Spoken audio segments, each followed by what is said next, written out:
यदि आप या आपके नज़दीकी मेडिकल नेग्लिजेंस या चिकित्सकीय लापरवाही से जूझ रहे हैं, तो मैं सौरभ तिवारी आज प्रोस्पेक्ट लीगल के चैनल से आपको इस विषय पर महत्वपूर्ण जानकारी देना चाहता हूँ। तो सबसे पहले जान लेते हैं मेडिकल नेग्लिजेंस होती क्या है। मेडिकल नेग्लिजेंस वो स्थिति है जब आप किसी चिकित्सक, डॉक्टर या फिर हॉस्पिटल जाते हैं और आपके इलाज या चिकित्सा के दौरान कोई लापरवाही की जाती है, तो वो मेडिकल नेग्लिजेंस के अंतर्गत आता है। अब आप जान कैसे सकते हैं कि आपके साथ मेडिकल नेग्लिजेंस हो चुका है या आप उसके शिकार हो चुके हैं?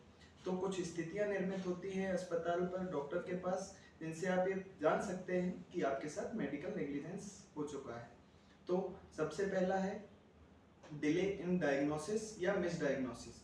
मिसडायग्नोसिस का सीधा अर्थ ये है कि आप किसी और बीमारी को लेकर वहां जाते हैं और कोई और बीमारी का डायग्नोस होता है और उसका मेडिकेशन चालू हो जाता है। डिले इन डायग्नोसिस मतलब जो डायग्नोसिस में अनावश्यक देरी हो रही है, ये इसके अंतर्गत आता है। ये दोनों ही स्थितियां मेडिकल नेग्लिजेंस का एग्जाम्पल है।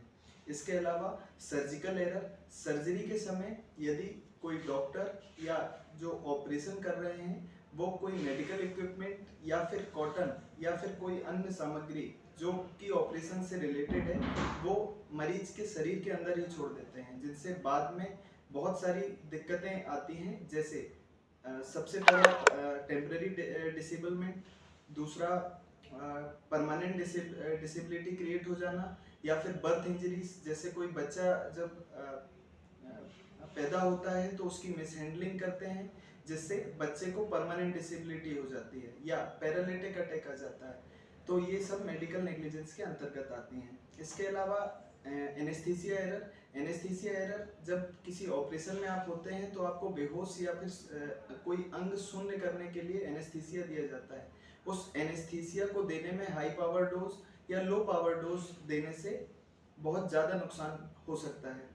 इसके अलावा मेडिकेशन एरर, जब आपका जो डायग्नोसिस है वो गलत होता है तो आपका जो मेडिकेशन है वो गलत तरीके से चालू हो जाता है, जिससे जो जिस रोग से आप जूझ रहे हैं उसके अलावा भी आपको बहुत सारी समस्याएं झेलनी पड़ती हैं। और last and foremost, inform consent. जब भी आप इलाज के लिए जाते हैं तो डॉक्टर्स और हॉस्पिटल एडमिनिस्ट्रेशन की जिम्मेदारी है कि वो आपका कंसेंट लें, लेकिन कुछ स्थितियों में डॉक्टर ये भूल जाते हैं या लापरवाही बस छोड़ देते हैं। तो ये सभी केसेस, जो स्थितियां हैं, जो केसेस हैं, ये मेडिकल नेग्लिजेंस के अंतर्गत आते हैं। यदि आप इनसे जूझ रहे हैं या आपका कोई नज़दीकी इनसे जूझ रहा है तो आप नज़दीकी कानूनी सलाहकार के पास जाकर कानूनी सलाह ले सकते हैं। यदि आपको वहां से सहायता प्राप्त नहीं होती है तो आप प्रोस्पेक्ट लीगल के दिए गए ईमेल आईडी पर या कॉन्टैक्ट नंबर पर कॉन्टैक्ट कर सकते हैं। धन्यवाद।